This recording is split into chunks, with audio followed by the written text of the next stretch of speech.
Assalamualaikum warahmatullahi wabarakatuh. Selamat pagi, salam sejahtera untuk kita semua. Bapak Ibu yang terhormat, perkenalkan saya Yuni Astuti Tri Tartiani SEM. Saya merupakan salah satu dosen pada program studi manajemen Fakultas Ekonomi Universitas Islam 45 Bekasi. Pada kesempatan kali ini, saya akan menyampaikan pernyataan diri dalam unjuk kerja Tridharma Perguruan Tinggi atau PDD UKT-PT bidang pengajaran pada salah satu mata kuliah yang saya ampu, yakni mata kuliah Manajemen Strategi. Mata kuliah Manajemen Strategi ini merupakan mata kuliah wajib rumpun ilmu yang memiliki bobot 3 SKS dan berada pada semester 5 dan semester 7. Adapun mata kuliah prasyarat dari manajemen strategi adalah mata kuliah manajemen pemasaran. Mata kuliah manajemen strategi mempelajari berbagai strategi yang diawali dengan menilai lingkungan eksternal dan lingkungan internal, kemudian merancang formulasi strategi, implementasi strategi, dan diakhiri dengan evaluasi strategi. Tahapan dari manajemen strategi ini akan dipelajari secara berurutan di setiap pertemuan mata kuliah manajemen strategi. Setelah mempelajari mata kuliah manajemen strategi, diharapkan mahasiswa mendapatkan pemahaman baik secara teori maupun praktik mengenai manajemen strategi yang banyak terjadi di perusahaan saat ini. Diharapkan juga mahasiswa dapat mengimplementasikan pembelajaran yang sudah didapat dengan cara berkontribusi secara aktif dalam merancang strategi yang tepat bagi UMKM dan menyajikannya dalam bentuk laporan kelompok. Pendekatan yang saya gunakan dalam pengajaran yakni menggunakan teknik DIA, Delivery, Interaction, dan Assessment. Yang pertama, delivery. Delivery di sini artinya adalah teknik penyampaian pengajaran. Dalam menyampaikan materi perkuliahan, saya menggunakan bahan ajar dalam bentuk PowerPoint dan saya juga menggunakan bahan ajar dalam bentuk buku ajar yang disusun bersama oleh tim dosen pengampu mata kuliah Manajemen Strategi Universitas Islam 45 Bekasi. Adapun judul buku ajar tersebut adalah Manajemen Strategi Pendekatan Secara Teori dan Kajian Kasus. Pada pekan pertama perkuliahan, saya akan menyampaikan kontrak perkuliahan dan rencana pembelajaran semester kepada mahasiswa. Kontrak perkuliahan di sini berisi aturan perkuliahan, silabus, komponen penilaian, dan bobot dari masing-masing komponen penilaian yang ada. RPS pun akan saya sampaikan kepada rekan-rekan mahasiswa agar mereka paham pembelajaran apa saja yang akan didapatkan di mata kuliah manajemen strategi selama 1 semester ke depan. Materi manajemen strategi yang saya susun ini mengacu pada capaian atau CPL, ya, capaian pembelajaran lulusan, CPL program studi, di mana CPL mata kuliah ini terbagi menjadi 4 unsur, yakni unsur sikap, kemudian keterampilan umum, unsur keterampilan khusus, dan unsur pengetahuan. CPL dirumuskan dengan mengacu pada jenjang kualifikasi KKN, I, dan SN Dikti. Dari CPL menurunkan 7 capaian pembelajaran mata kuliah atau CPMK, dan dari 7 CPMK menurunkan 10 sub CPMK. Dari 10 sub CPMK tersebut akan dibagi menjadi 14 kali pertemuan perkuliahan, tidak termasuk 1 pertemuan UTS dan 1 pertemuan UAS. Berikut adalah penjelasan dari CPMK mata kuliah manajemen strategi. CPMK yang pertama, menguasai konsep faktual mengenai manajemen strategi. CPMK yang kedua, mampu menegakkan integritas akademik secara umum dan akuntabel dengan penguasaan terhadap visi, misi, bisnis, dan corporate governance. CPMK yang ketiga, menguasai konsep, prinsip, dan aplikasi berbagai pendekatan dalam ilmu manajemen strategi pada konsentrasi manajemen sumber daya manusia, keuangan, produksi, dan pemasaran yang berorientasi pada penilaian lingkungan eksternal dan lingkungan internal.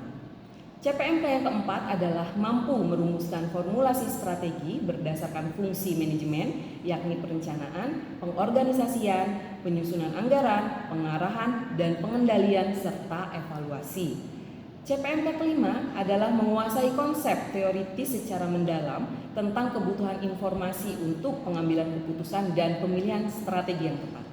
CPMK yang keenam mampu menerapkan pemikiran logis, kritis, sistematis, dan inovatif dalam konteks pengembangan dan implementasi strategi yang memperhatikan dan menerapkan nilai humaniora dengan berkontribusi aktif merancang strategi bagi UMKM. Terakhir, CPMK 7 menghargai keanekaragaman budaya, pandangan, agama, dan kepercayaan, serta pendapat atau temuan orisinil orang lain dalam wujud pemahaman mengenai etika bisnis, tanggung jawab sosial, dan keberlanjutan lingkungan. Lanjut ke teknik yang kedua, yakni interaction. Dalam hal ini saya menggunakan pendekatan student center learning. Interaksi saya dan mahasiswa dalam pengajaran yakni di awal pertemuan setelah berdoa bersama, saya selalu melakukan review materi pertemuan sebelumnya dengan cara tanya jawab. Setelah pembelajaran pertemuan tersebut, saya juga akan melakukan tanya jawab, ya. Kemudian akan mempersilahkan kepada mahasiswa untuk bertanya. Terakhir, meminta mahasiswa untuk memberikan simpulan dari apa yang sudah dipelajari pada hari tersebut. Baik, kemudian di setiap pertemuan mata kuliah ini, mahasiswa juga akan melakukan small group discussion. Mereka akan berkelompok untuk memecahkan kasus-kasus atau isu-isu terkini mengenai manajemen strategi, sehingga pendekatan pembelajarannya di sini menggunakan juga case based learning. Ada beberapa pertemuan yang memang menggunakan self directed learning, seperti di pertemuan pertama untuk mereview jurnal-jurnal terkini terkait manajemen strategi. Teknik yang ketiga yakni assessment. Dalam memberikan penilaian, saya berusaha memberikan penilaian seobjektif mungkin kepada mahasiswa. Penilaian tersebut dalam bentuk kuis, tugas mingguan, proyek, UTS, dan UAS. Adapun penilaian nantinya menggunakan aplikasi SIMAK. Baik, selanjutnya saya akan menampilkan video pembelajaran pada mata kuliah manajemen strategi.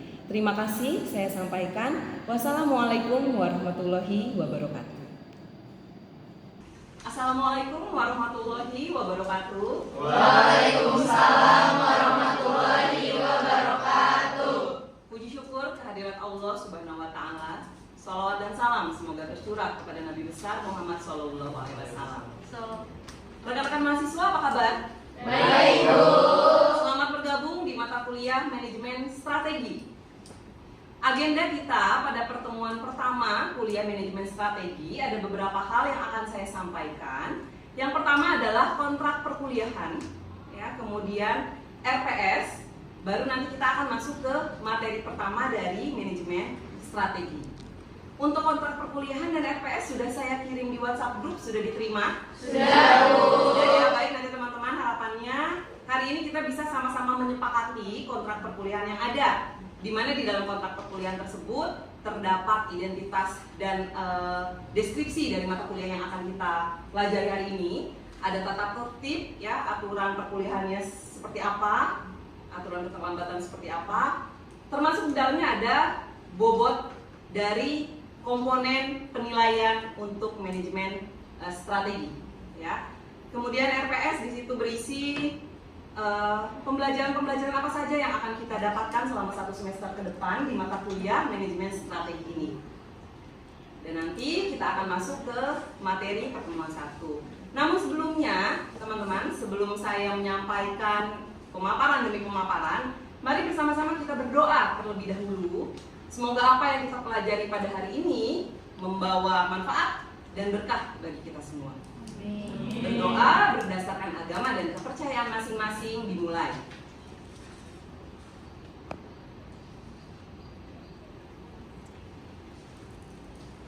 Baik, terima kasih. Teman-teman, mari sekarang kita masuk ke agenda kita yang pertama, yakni penyampaian kontrak perkuliahan dan RPS. Berikut ini. Oke, baik teman-teman, tadi sudah kita sepakati bersama untuk kontrak perkuliahan dan harapannya teman-teman juga sudah paham apa-apa saja nanti kita akan belajar selama 1 semester ke depan mengenai mata kuliah manajemen strategi ini. Oke, baik, untuk mempersingkat waktu, mari sekarang kita langsung saja masuk ke materi pertama dari mata kuliah manajemen strategi. Teman-teman, apa sih yang ada di benak teman-teman kalau saya katakan manajemen strategi? Kira-kira apa yang terpikirkan oleh teman-teman? Suatu perencanaan atau strategi dalam manajemen. Oke, perencanaan, strategi, manajemen. Ada lagi? Siasat buat mencapai visi misi perusahaan. Mantap ya, siasat untuk mencapai visi misi perusahaan. Bagus sekali jawabannya rekan-rekan mahasiswa, terima kasih. Mari kita lihat definisi manajemen strategi ya, berdasarkan para ahli. Di sini ada pendapatnya dari Wilhelm Hanger dan Fred David yang menjadi referensi utama pembelajaran kita di mata kuliah manajemen strategi. Oke, di sini teman-teman bisa lihat bahwa pengertian dari manajemen strategi atau strategic management adalah serangkaian keputusan dan tindakan manajerial ya yang menentukan kinerja perusahaan dalam jangka panjang. Untuk memudahkan pemahaman teman-teman, di sini ada 3 kata kunci. Kata kunci yang pertama adalah tindakan manajerial ya. Jadi manajemen strategi ini merupakan aktivitas, merupakan kegiatan apa manajerial. Nah, manajerial ini tidak terlepas dari fungsi-fungsi manajemen yang sudah teman-teman pelajari di mata kuliah dasar manajemen ya. Ada apa? POAC, P-nya apa? Planning, kemudian organizing, lalu actuating, baru controlling ya. Jadi ini tidak terlepas dari fungsi-fungsi POAC di berbagai bidang manajemen. Bidang manajemen ada apa saja sih? Keuangan, ya. Kemudian pemasaran, ada apa lagi? Iya, personalia atau MSDM ya, manajemen sumber daya manusia, dan ada lagi produksi dan operasi ya. Di antaranya adalah itu bidang manajemen. Jadi tindakan manajerial di sini tidak terlepas dari fungsi dan bidang-bidang manajemen. Kata kunci yang kedua untuk memudahkan teman-teman dalam memahami pengertian manajemen strategi ini adalah menentukan kinerja perusahaan, kinerja perusahaan. Jadi yang pertama adalah tindakan manajerial, yang kedua adalah kinerja perusahaan, dan yang ketiga adalah jangka panjang. Manajemen strategi di sini juga disebut juga sebagai strategic management atau manajemen strategis. Arti strategis adalah jangka panjang, ya. Jadi tindakan manajerial yang kita lakukan itu adalah terkait dengan perencanaan, implementasi dan evaluasi untuk jangka panjang perusahaan. Dia akan berpengaruh terhadap kinerja perusahaan. Dia akan berpengaruh terhadap kesuksesan perusahaan. Dia akan berpengaruh terhadap peningkatan atau perolehan dari keunggulan bersaing atau competitive advantage, yang mana tentunya di akhir harapan setiap perusahaan adalah profit oriented ya, sukses, memperoleh menjadi pemimpin pasar ya, menjadi pemimpin di antara industri, di antara pesaingnya. Itu merupakan harapan-harapan dari perusahaan. Oke ya. Jadi 3 kata kunci yang teman-teman bisa ingat dari pengertian manajemen strategi di sini. Yang pertama apa tadi? Tindakan manajerial ya. Yang kedua adalah kinerja perusahaan. Nah, ini tindakan ini akan menentukan kinerja perusahaan. Dan yang ketiga adalah jangka panjang, dari kata strategisnya ya, jangka panjang. Oke, kira-kira itu mengenai pengertian manajemen strategi. Berikutnya, manajemen strategi di sini terkait dengan proses yang dinamis ya, kemudian terus-menerus, logis ya, berikutnya juga sistematis, berurut dan objektif. Yang mana tujuannya adalah untuk membuat keputusan ya, intinya adalah untuk membuat keputusan.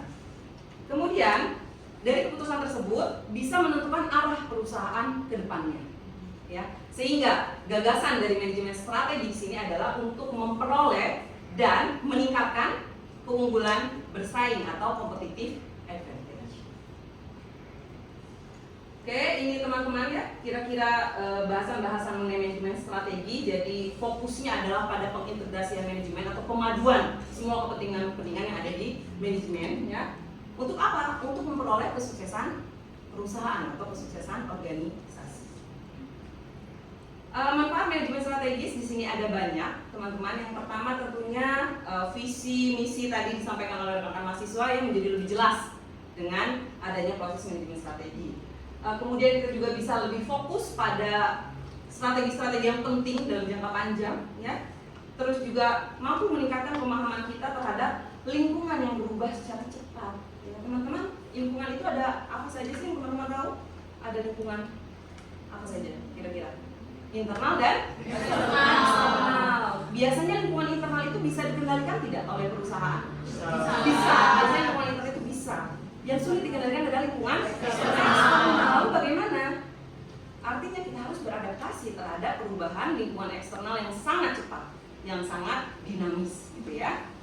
Oke, kemudian manfaat tambahannya adalah untuk meningkatkan kinerja organisasi. Tadi terkait dengan definisinya ya, kinerja. Kemudian mencapai sinkronisasi ya antara lingkungan, strategi, ya, struktur dan semua prosesnya. Manajemen strategi juga penting diterapkan apalagi untuk lingkungan perusahaan yang tidak stabil, ya, yang perubahannya sangat cepat. Kemudian dapat menjadikan pembelajaran organisasional ya dengan pemikiran yang strategis. Oke, itu kurang lebih manfaat dari manajemen strategi. Berikutnya kita akan masuk ke tahapan-tahapan dari manajemen strategi, di mana tahapan-tahapan manajemen strategi ini akan teman-teman pelajari di setiap pertemuannya, ya, secara runut. Tahapan yang pertama adalah menilai lingkungan internal maupun lingkungan eksternal. Di pertemuan ketiga nanti teman-teman akan mendapatkan ya pembelajaran mengenai penilaian lingkungan eksternal. Di pertemuan keempat masuk ke penilaian lingkungan internal. Di pertemuan kelima, teman-teman akan masuk ke bagian formulasi strategi. Nah, jadi nanti teman-teman akan merancang atau memformulasikan strategi-strategi apa saja sih yang sekiranya sesuai dengan kondisi lingkungan internal dan eksternal, dan tentunya juga berangkat dari visi, misi, dan tujuan perusahaan. Ya, nanti teman-teman bisa memberikan beberapa alternatif strategi, ya, di mana nanti dari beberapa alternatif strategi yang ada, pilihlah strategi yang sekiranya paling tepat untuk diimplementasikan di organisasi. Maka tahapan berikutnya adalah strategi implementasi. Ini juga nanti akan teman-teman pelajari ya di pertemuan-pertemuan berikutnya secara berurutan.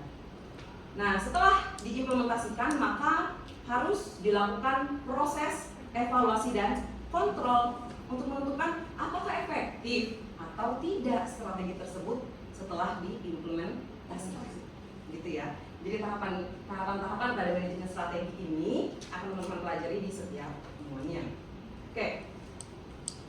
Nah, tahapan-tahapan tersebut juga merupakan basic model ya atau komponen dasar dari manajemen strategi. Ya. Jadi selama 1 semester ke depan kita akan mempelajari manajemen strategi itu tidak terlepas dari yang pertama menilai lingkungan, yang kedua memformulasikan strategi ya dengan segala alternatif strategi yang ada berdasarkan hasil analisis ya, kemudian implementasi, dan terakhir adalah evaluasi dan kontrol.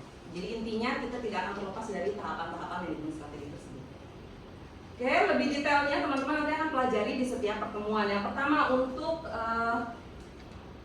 penilaian lingkungan ya, untuk penilaian lingkungan eksternal dan internal nanti teman-teman akan pelajari di pertemuan 3 dan 4. Di pertemuan ketiga nanti teman-teman akan mengenal mengenai lingkungan eksternal, di mana lingkungan eksternal ini terdiri dari lingkungan fisik alami, lingkungan tugas, dan lingkungan sosial. Sementara di lingkungan internal nanti teman-teman akan mengenal istilah struktur organisasi, budaya organisasi, dan sumber daya. Ya, itu untuk menilai lingkungan eksternal dan internal. Berikutnya adalah implementasi. Ya, strategi formulasi terlebih dahulu teman-teman. Di strategi formulasi nanti teman-teman akan berangkat dari visi, misi, dan tujuan. Ya, jadi formulasi strategi yang kita buat itu harus sesuai dengan visi, misi, dan tujuan perusahaan, gitu ya. Oleh karenanya di pertemuan kedua nanti teman-teman akan mempelajari mengenai visi, misi, tujuan, dan corporate governance harapannya. Karena visi, misi, tujuan ini adalah yang paling pertama, ya, yang akan kita jadikan dasar dalam penyusunan strategi, maka teman-teman diharapkan mendapatkan pemahaman yang lebih jelas lagi mengenai visi misi, tujuan, dan corporate governance. Oke, Oke, di dalam formulasi strategi tadi ada misi, ada objektif, ada tujuan, kemudian ada strategis dan ada kebijakan, ya. Oke, kemudian tahapan berikutnya adalah implementasi strategi. Di dalam implementasi strategi nanti teman-teman akan mempelajari mengenai apa itu program, apa itu budget, ya, dan apa itu prosedur, ya. Terakhir adalah evaluasi dan kontrol. Ini nanti terkait dengan performance appraisal atau pengukuran kinerja. Teman-teman nanti akan mengenal istilah balance scorecard, ya, atau BSC, istilah yang sangat fenomenal yang banyak digunakan oleh perusahaan dalam melakukan pengukuran kinerja. Itu kira-kira teman-teman tahapan manajemen strategi bisa dipahami. Apa saja? Yang pertama, menilai lingkungan. Yang kedua, oke, formulasi strategi dulu ya. Yang ketiga, implementasi. Dan yang terakhir adalah evaluasi. Oke. Ini adalah penjabaran secara detail mengenai tahapan-tahapan tersebut, ya, di mana ada lingkungan internal, lingkungan eksternal, lingkungan di sini kita lihat saja, teman-teman. Untuk yang pertama adalah lingkungan internal. Tadi lingkungan internal sudah disampaikan, ya, ada struktur, budaya, dan sumber daya. Untuk task environment nanti lebih jelasnya teman-teman bisa melihat di gambaran PPT di slide berikutnya, di mana di task environment ini nantinya di dalamnya itu ada berbagai bagian-bagian yang perlu teman-teman pelajari, begitupun di lingkungan sosialnya. Oke. Berikutnya kita akan lanjut ke ini, ya. Strategi formulasi, ya. Tadi visi misi, tujuan, strategi, dan kebijakan. Kemudian kita lihat di sini apa yang dimaksud dengan misi, visi, misi. Teman-teman masih ingat visi itu apa? Visi tujuan perusahaan. Kalau misi? Jadi tujuan, visi atau misi? Misi. Kalau tujuan apa? Nah, visi, misi, tujuan, ya. Oke, teman-teman. Jadi visi ini merupakan pandangan. Visi, vision, ya. Asal katanya vision, ya. Visi, vision, gitu, ya. Itu adalah pandangan. Artinya apa? Artinya adalah perusahaan itu mau seperti apa gitu, ke depannya, ya. Dan misi merupakan langkah untuk mencapai visi. Nah, langkah-langkah untuk mencapai visi itu apa? Nah, itu terangkumnya di misi. Atau kalau di sini misi merupakan tujuan atau alasan mengapa organisasi hidup, ya. Sementara visi di sini menjadi apa yang diinginkan oleh perusahaan, pandangan perusahaan ini seperti apa nanti di masa mendatang. Misi adalah langkah-langkah untuk mencapai visinya. Sementara tujuan di sini adalah hasil akhir dari proses perencanaan, ya. Oke, lanjut lagi. Di sini juga ada strategi. Strategi di sini merupakan rumusan perencanaan secara komprehensif atau secara menyeluruh, ya, tentang bagaimana perusahaan akan mencapai misi dan tujuannya. Strategi yang akan kita nanti pelajari ada 3 level, teman-teman. Yang pertama adalah level korporat atau level korporasi. Yang kedua adalah level bisnis, dan yang ketiga adalah level fungsional, ya. Untuk level korporasi ini tentunya dirancang oleh manajemen puncak, ya, untuk perusahaan secara keseluruhan. Sementara di level korporasi ini nanti banyak strategi-strateginya, teman-teman. Bisa pertumbuhan, bisa diversifikasi, dan lain sebagainya akan teman-teman pelajari di pertemuan-pertemuan berikutnya. Kemudian untuk level bisnis ini terkait dengan unit-unit bisnis yang ada di perusahaan. Dan untuk fungsional lebih mengerucut lagi. Fungsional ini terkait nanti dengan bagaimana di bagian pemasaran atau di bidang pemasarannya, di bidang keuangannya, ya, strategi-strategi di bidang produksi dan operasi, dan strategi-strategi di bidang lainnya, di bidang MSDM. Oke, kemudian di sini kebijakan adalah pedoman luas untuk pengambilan keputusan yang menghubungkan perumusan strategi dan implementasi. Jadi menghubungkan antara strategi yang kita rencanakan tersebut dengan implementasinya, ya. Lalu di implementasi strategi ada program, budget, dan ada prosedur, di mana di sini program merupakan aktivitas yang diperlukan untuk menyelesaikan perencanaan yang sudah dibuat, ya. Sementara budget merupakan program yang dinyatakan dalam bentuk satuan uang, gitu, ya. Terakhir adalah prosedur. Bahwa prosedur adalah langkah-langkah yang berurutan untuk menggambarkan secara rinci pekerjaan yang diselesaikan. Oke, terakhir evaluasi dan pengendalian, ya. Langkah-langkahnya bisa teman-teman baca, ya.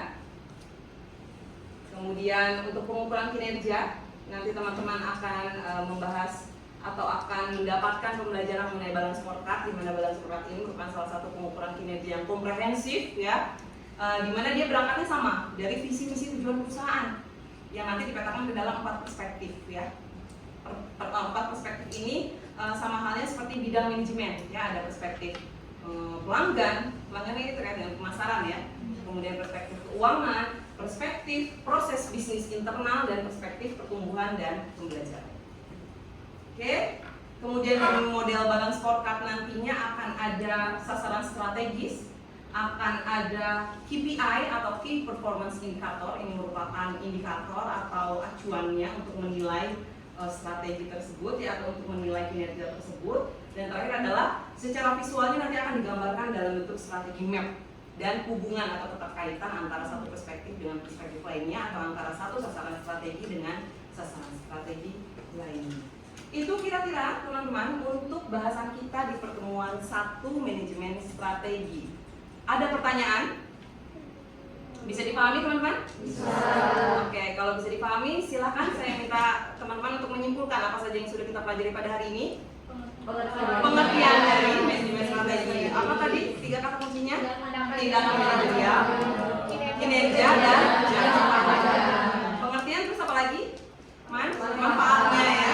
Kemudian yang paling penting adalah tahapannya. Apa sih tahapannya?